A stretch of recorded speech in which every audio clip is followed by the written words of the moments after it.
اب رخ کریں گے سیالکوٹ کا COO ایجوکیشن اتھارٹی مقبول احمد شاکر کی ہدایات پر DEO سیکنڈری ایجوکیشن میاں ریاض احمد کی زیر نگرانی گورنمنٹ جامعہ اسکول میں ضلع بھر کے اسکولوں کے طلباء کے لیے مفت کتب کی تقسیم کا سلسلہ جاری ہے۔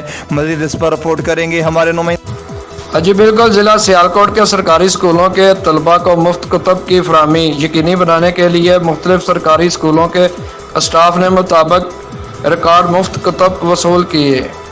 اس موقع پر گورنمنٹ جامعہ اسکول کے پرنسپل چودھری محمد ارشد، انجمن اساتذہ پاکستان کے ممبر، مرکزی جائزہ کمیٹی عاشق حسین صدیقی، مرکزی سیکرٹری مجلس شورا Khalid Nazir Najmi, principal Arshad Mahmood Chaudhry, Ghulam Farid Saleria, assistant education officer Javed Iqbal Khokhar, Waleed Sabir و دیگر موجود تھے، جنہوں نے اسٹاک اور اسکولوں کو فراہمی کی جانے والی کتب کی تعداد سمیت دیگر امور کی کڑی نگرانی کی۔ کیمرہ مین ٹیم کے ساتھ علی عمران، سٹی 5 نیوز، سیالکوٹ۔